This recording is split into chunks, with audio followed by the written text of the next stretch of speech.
bom dia a todos. Vamos estar orando primeiramente.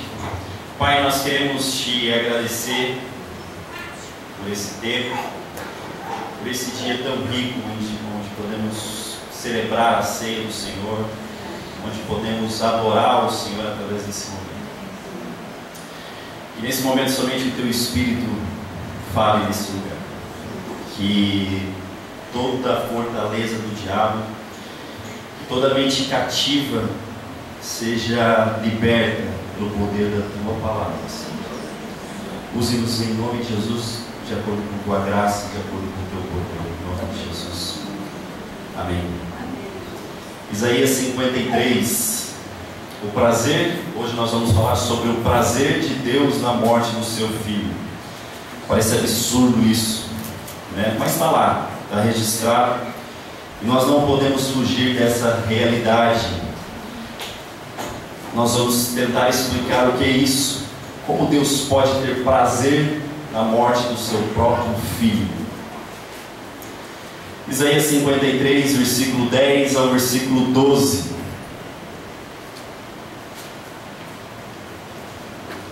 Diz assim o texto: Todavia, ao Senhor agradou moê-lo, fazendo-o enfermar. Quando der ele a sua alma como oferta pelo pecado, verá a sua posteridade e prolongará os seus dias, e a vontade do Senhor prosperará nas suas mãos. Ele verá o fruto do seu penoso trabalho de sua alma e ficará satisfeito. O meu servo, o justo, com seu conhecimento justificará muitos, porque as iniquidades deles levará sobre si.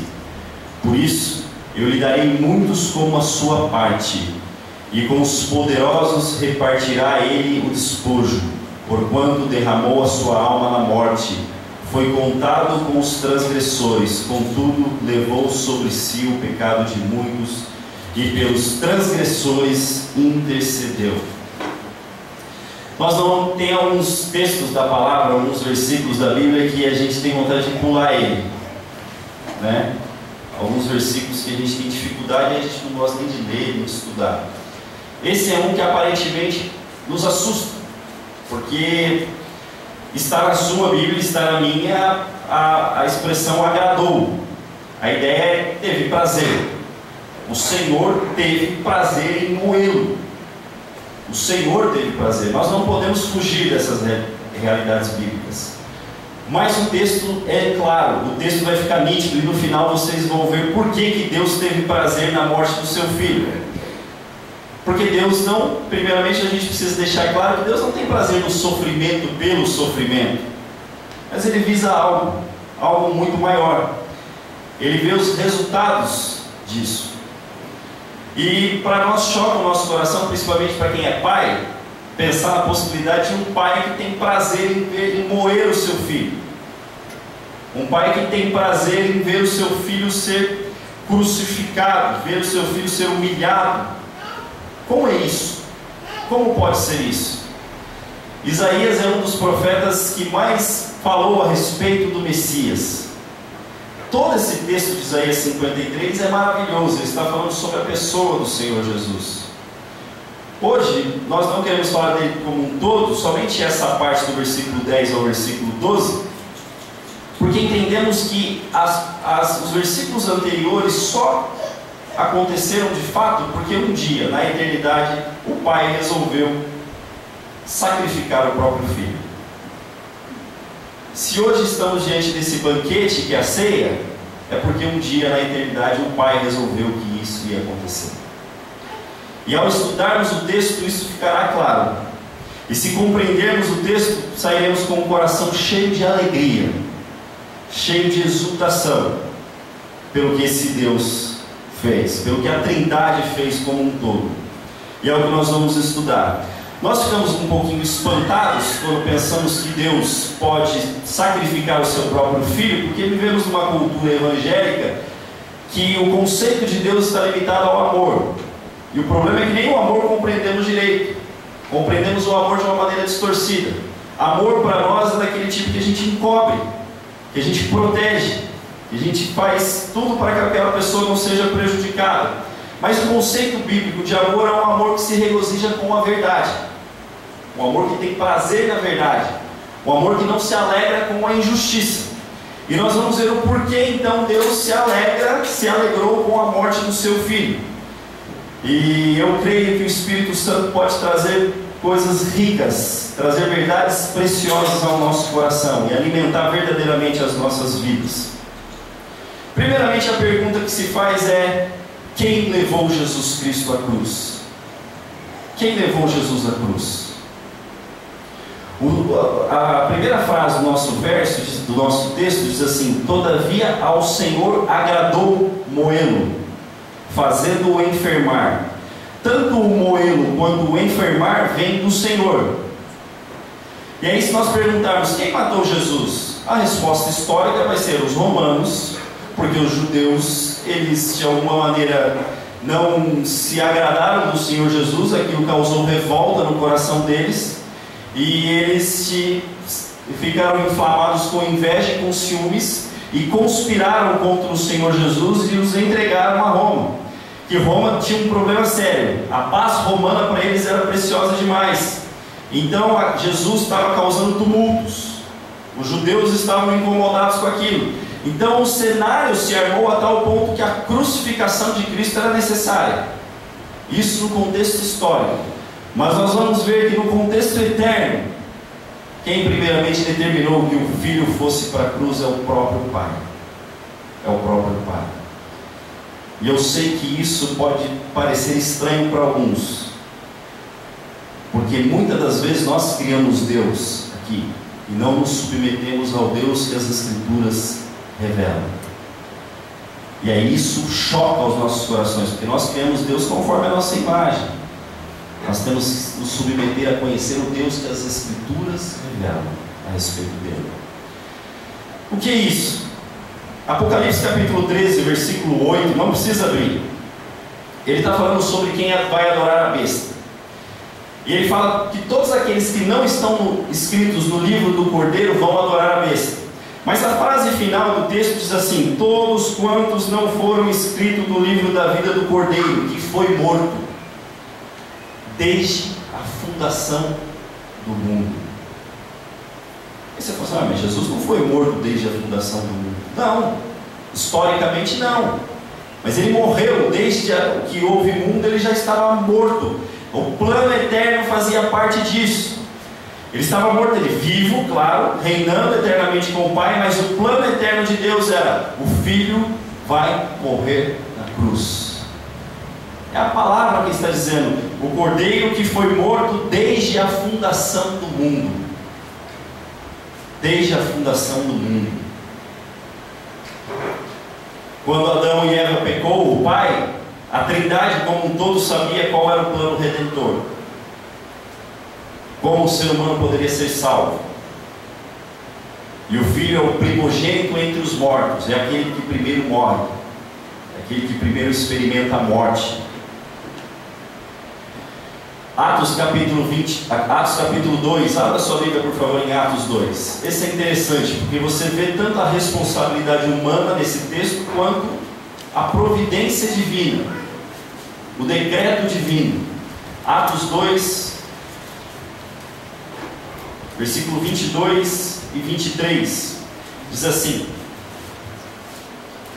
Pedro está discursando, e ele diz assim: varões israelitas, atendei a essas palavras.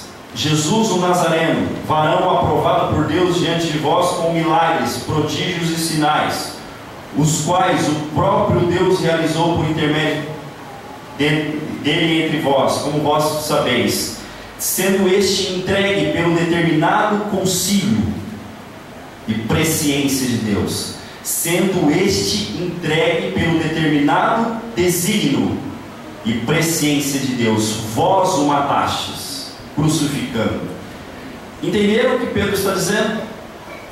O Pai, em um momento da eternidade, decretou que o Filho fosse morto na cruz. O que é isso? Você sabe que a vontade de Deus, há um tipo de vontade de Deus que é a vontade, aquela vontade que nós podemos resistir. Por exemplo, Deus determina em sua palavra que todos nós nos amemos, e a gente não ama. Deus determina algumas coisas na palavra dele e a gente não cumpre. Essa vontade de Deus pode ser frustrada. Mas há um tipo de vontade de Deus que é a vontade decretiva, que Ele decreta na história, que não pode ser frustrada e que não depende de ninguém, vai acontecer. Independente de qualquer coisa, se Ele decretou alguma coisa, isso vai acontecer, não vai se frustrar. Por isso que Jó, capítulo 42, versículo 2, Jó diz assim: eu sei que tudo pode, e que nenhum dos teus planos pode ser frustrado. Por quê? Ele é soberano sobre todas as coisas. Aquilo que Ele decreta, a vontade decretiva dele, nenhum ser humano pode mudar.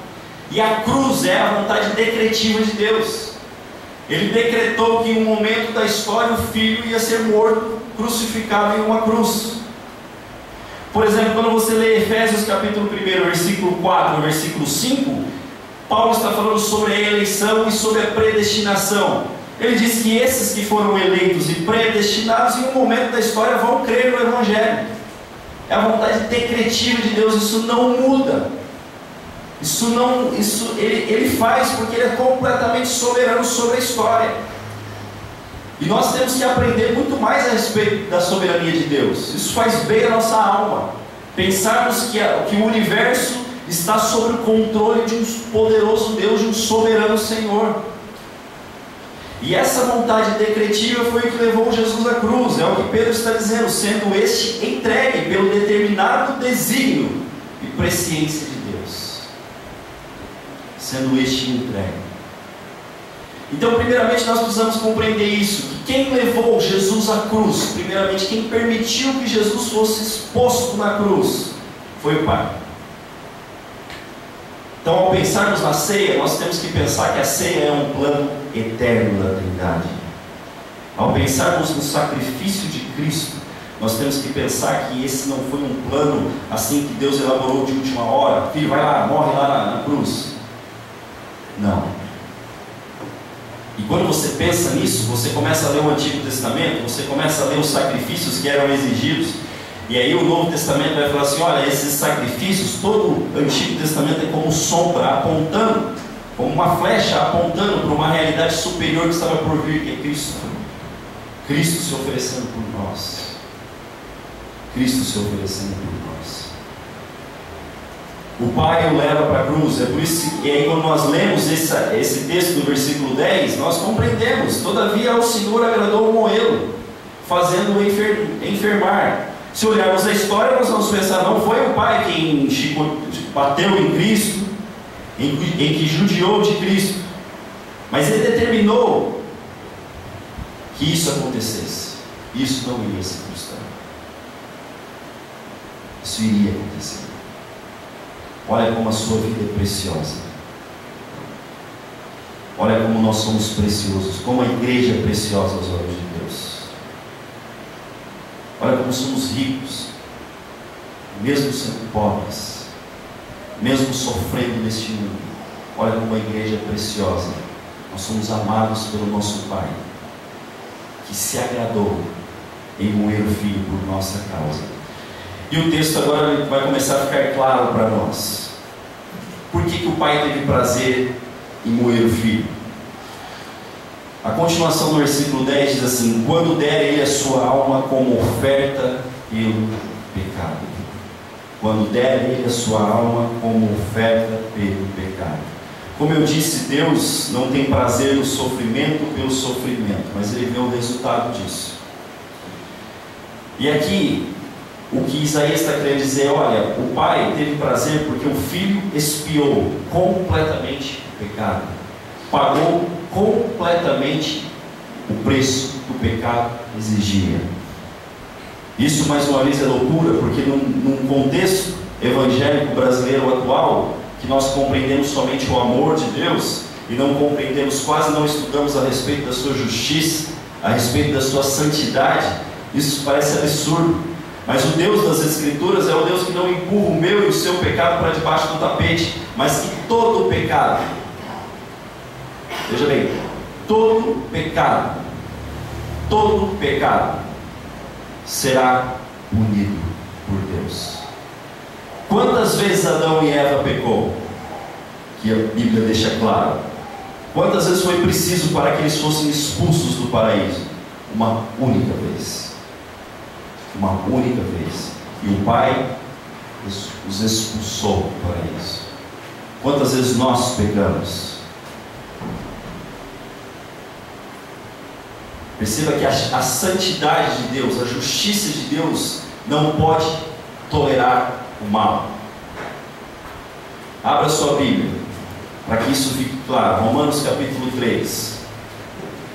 Romanos capítulo 3. Nós vamos perceber por que a oferta pelo pecado, a expiação do Filho agrada ao Pai. Romanos capítulo 3, versículo 25 e 26. Paulo diz assim: a quem Deus propôs no seu sangue, como propiciação mediante a fé, para manifestar a sua justiça. Se você tem uma caneta, risque a palavra manifestar a sua justiça. Por ter Deus, na sua tolerância, deixado impunes os pecados anteriormente cometidos, tendo em vista a manifestação da sua justiça no tempo presente. Olha o que Paulo está querendo dizer. Aparentemente, se lermos o texto correndo, você vai pensar assim: Deus é tolerante, Ele tolerou o pecado. Mas olha o que Paulo está querendo dizer. Deus foi tolerante porque Ele via o dia em que o Filho iria pagar completamente aqueles pecados pelos quais Ele estava sendo tolerante.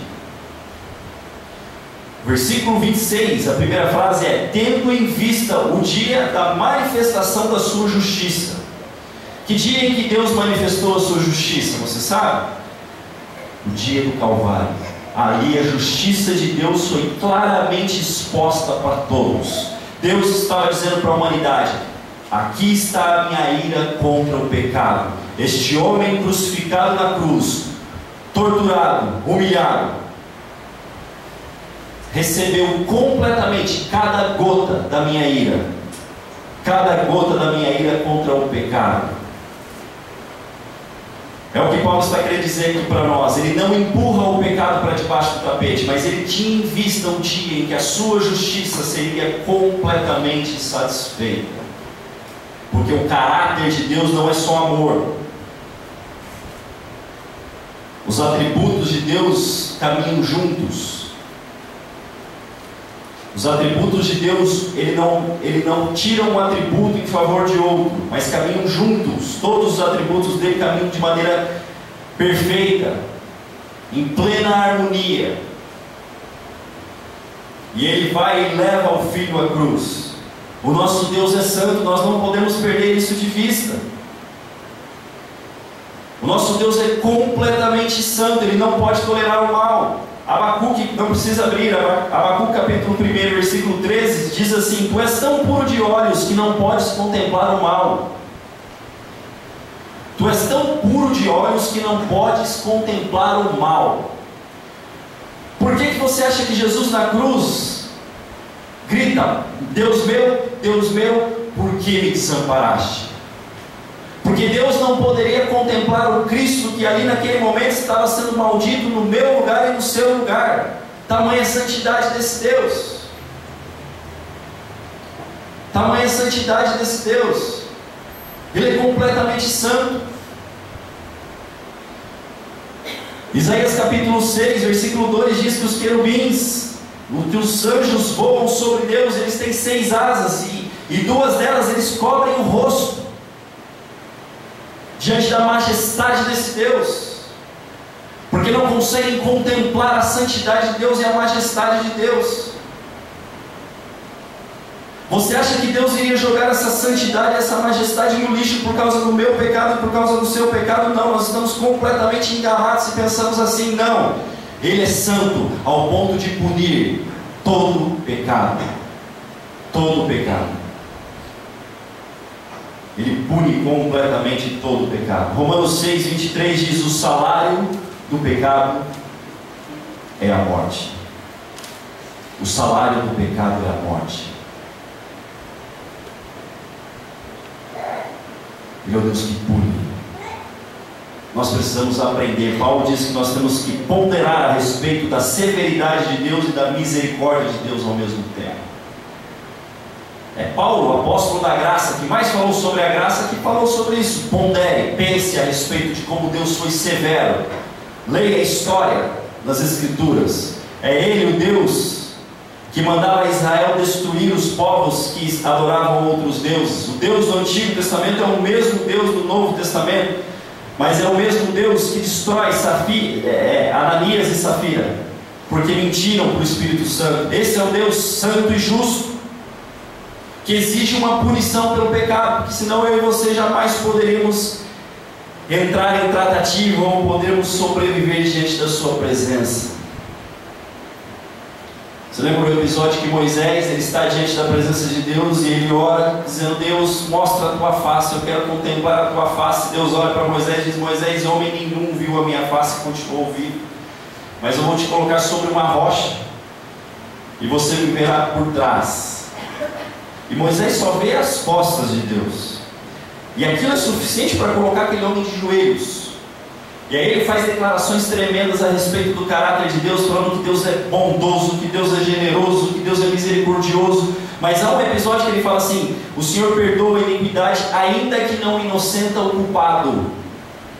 Ainda que não inocenta o culpado. Difícil compreender como perdoa a iniquidade e não inocenta o culpado ao mesmo tempo.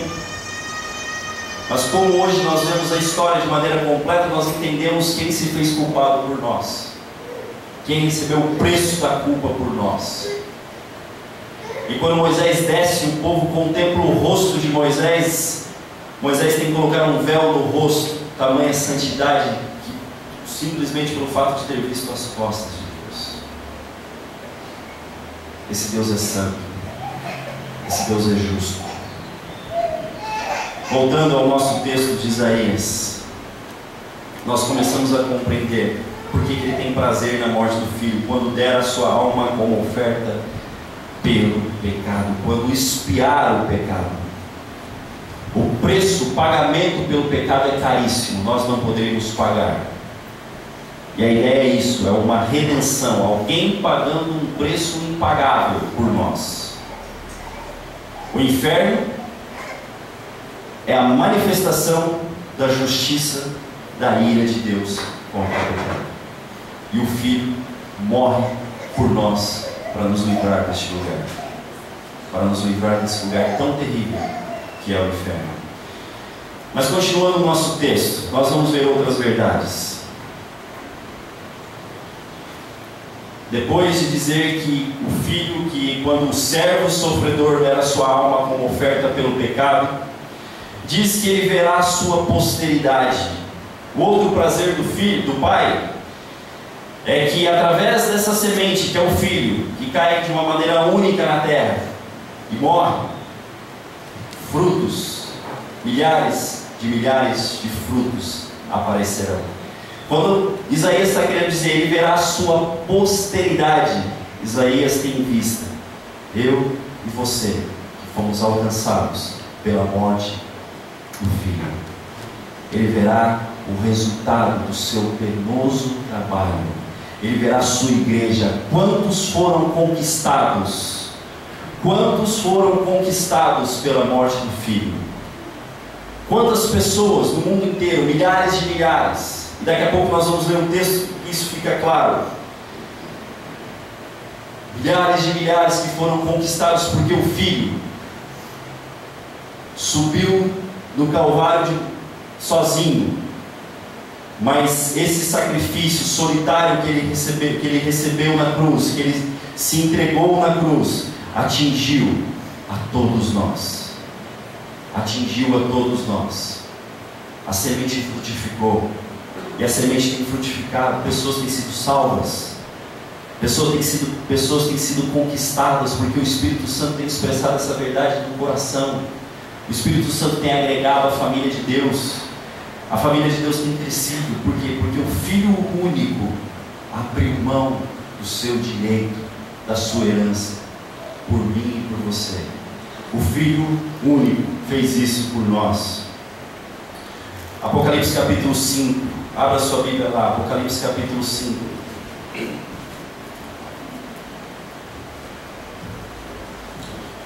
versículo 9 diz assim: e entoavam um novo cântico dizendo: digno és de tomar o livro, está falando para o Cordeiro, e de abrir-lhes os seus selos, porque foste morto e compraste para Deus, e com teu sangue compraste para Deus homens que procedem de toda tribo, língua, povo e nação, e para o nosso Deus os constituíste reino e sacerdotes, e eles reinarão sobre a terra. Isso o Filho quem fez. Ele comprou um povo para Deus. Veja por que Deus teve prazer na morte do seu Filho. Porque através da vida, do sacrifício do Filho, muitos seriam agregados à sua família. Muitos viriam à sua família.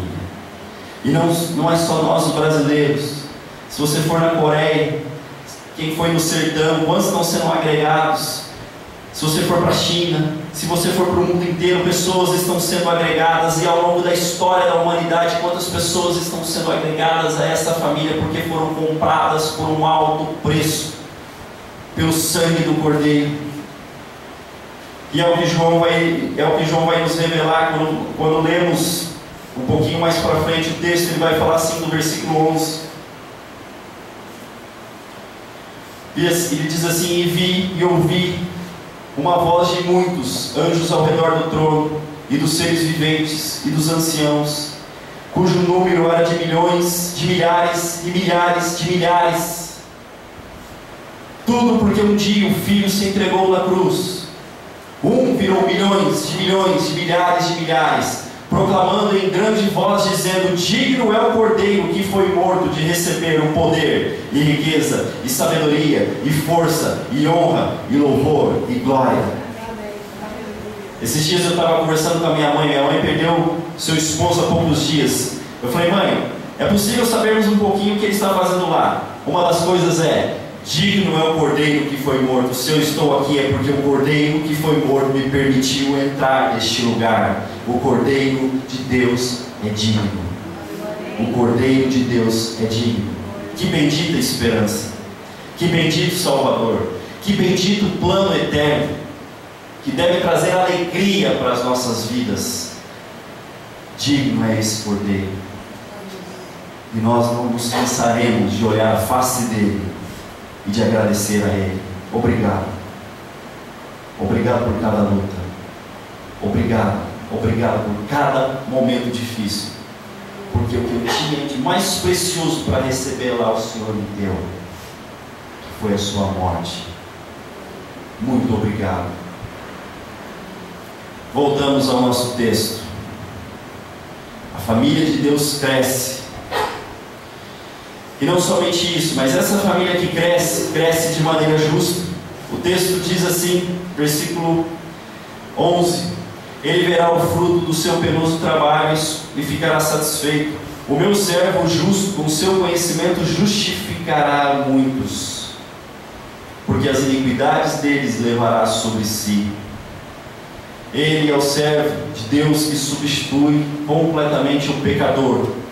E agora nós, fomos justificados por Deus, podemos de maneira livre, podemos de maneira justa entrar na presença desse Deus e nos regozijarmos na presença desse Deus, porque Cristo levou completamente o nosso pecado na cruz. Ele não pagou 99,9% do seu pecado, Ele pagou 100% do seu pecado e do meu pecado. Ele pagou completamente o nosso pecado. Agora o que o Pai faz? Na cruz o Pai declarou o Filho maldito, não foi? O Filho se tornou maldito no nosso lugar na cruz.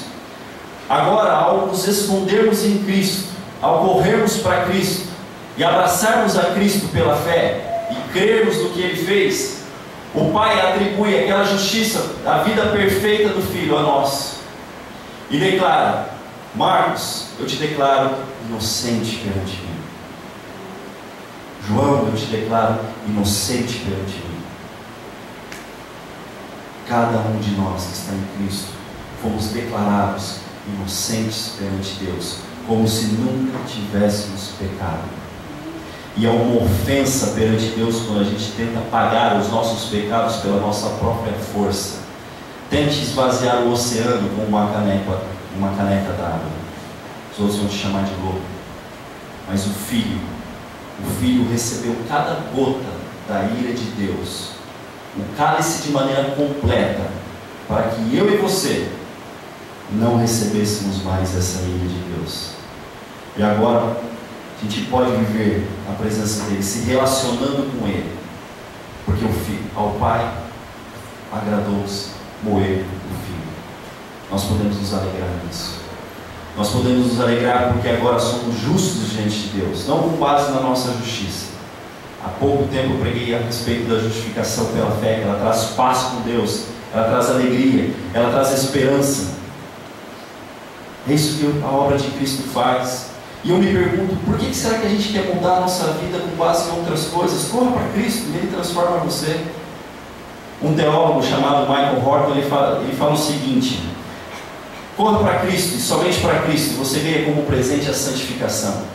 Corra para Cristo e tente agregar qualquer outra coisa e você perde os dois. Corra para Cristo. Abrace a Cristo e você vai ganhar como presente a santificação. Porque esse é o processo do justo. A obra do Espírito Santo é tão perfeita. O sacrifício de Cristo na cruz foi tão perfeito que Ele processa isso em nós. Eu gosto muito de uma das livrarias aqui de Londrina. E lá tem um rapaz que inclusive o Saulo encontrou no acampamento. Ele fala bastante. Mas a gente conversa sobre assuntos de teologia. Eu achei interessante. Ele falou: João, eu estou lidando com a mocidade e está tendo algumas dificuldades, mas Deus tem mudado o caráter de alguns deles, porque eu tenho pregado a respeito de justificação pela fé, filiação. Isso parece absurdo, que a gente quer pregar a respeito de coisas atuais, mas a palavra fala, ensina a respeito do preço que foi pago, ensina a respeito de como eles foram comprados, traz essa identidade de Cristo para a vida dos seus filhos. Isso transforma o caráter. Nós precisamos aprender a respeito disso. Nós precisamos mergulhar a nossa vida a respeito do que o Pai fez através do Filho e a respeito das coisas que o Espírito Santo processa em nosso coração. E para concluir, a obra do Pai através do Filho é tão perfeita, e o Pai se agrada de maneira tão perfeita que Ele prolonga os dias do Filho. O texto, voltando no versículo 10, diz que Ele verá a sua prosperidade e prolongará os seus dias, e a vontade do Senhor prosperará nas suas mãos. O Filho morreu, mas não está mais morto. O Filho vive. Nós não estamos celebrando aqui alguém que morreu e continua morto. Nós celebramos alguém que está vivo. Nós celebramos alguém que foi morto sim, foi exposto na cruz sim, mas vive e está intercedendo por cada um de nós no céu. Nós celebramos a vida, porque Cristo vive, podemos crer no amanhã. Porque o nosso Senhor vive, podemos crer no amanhã. Filipenses capítulo 2 diz que o Pai, depois do Filho ter obedecido o Pai até a morte, o Pai o glorificou, dando a Ele o nome que está acima de todo nome, para que ao nome de Jesus se dobre todo o joelho. O Pai o glorificou. O Pai não permitiu que o Filho visse a corrupção. O Pai não permitiu. O Pai ressuscitou o Filho como sinal dizendo: o seu sacrifício foi aceito perante mim. Se o sacrifício de Cristo não tivesse sido aceito perante Deus, Ele continuaria ali, morto até hoje. Mas não, o Pai aceitou completamente o sacrifício do Filho, ressuscitando entre os mortos. Por isso nós podemos celebrar. Por isso nós podemos celebrar a vida. Por isso nós podemos nos alegrar, porque o nosso Redentor vive. Porque o nosso Redentor vive. O texto fica claro agora para nós. Por que o Pai teve prazer na morte do Filho? Porque o Filho resgatou a muitos. Porque o Filho, e eu e você, fazemos parte agora dessa grande família. Se há alguém nesse auditório que ainda não está em Cristo, eu convido você a parar com todas as suas coisas, a parar com todos os seus projetos, a parar com todos os seus sonhos, e pense somente em uma coisa: a maior necessidade da sua vida não é ganhar dinheiro, não é restaurar a sua família. A maior necessidade da sua vida é saber se você está em Cristo. Porque essa ira foi derramada no Filho, mas um dia será derramada novamente sobre todos aqueles que não se esconderam no Filho. Sobre todos aqueles que não se esconderam na rocha que é o Senhor Jesus. Nós não podemos nos esquecer disso. Eu não pergunto se você é evangélico, se você é católico. A questão é: você está em Cristo? Você tem plena convicção que você está em Cristo? Porque se você está em Cristo, você está seguro. Mas se você não está em Cristo, você está no lugar mais perigoso que pode haver para o ser humano, que é a mão de Deus. Porque o dia que Ele tira a sua mão e o tempo da sua vida se finda aqui, então o fim será desastroso. Mas se você está em Cristo, se você já se refugiou em Cristo, verdadeiramente, não estou falando nominal, não estou falando para pessoas que falam: não, eu vou lá todo domingo. Não, estou falando se você creu nesse Deus ao ponto de dizer: Deus, a minha vida eu quero descansar completamente no Senhor Jesus. Eu creio que Ele assumiu o meu lugar na cruz. Eu creio que Ele pagou completamente o meu lugar na cruz. Eu quero que Ele seja o Senhor e Salvador da minha vida. Então você está seguro. Mas se você não fez isso ainda, se você simplesmente se envolve com a igreja porque é gostoso, como é gostoso irmos no clube, como é gostoso nos divertirmos com outras coisas, isso não muda muito. Se a palavra de Cristo não entra no nosso coração, isso não muda muito. Vamos abraçar esse Deus com todo o nosso coração e nos arrependermos. Nos arrependermos, pedimos: Espírito Santo de Deus, revela ao meu coração se eu estou ou não em Cristo. Talvez você tenha 20 anos de igreja, 30 anos de igreja e não está em Cristo. Leia 1 João, é um convite que eu faço a vocês. Leia 1 João. Ali você vai ver se você está em Cristo ou não. João revela algumas verdades a respeito daqueles que estão em Cristo.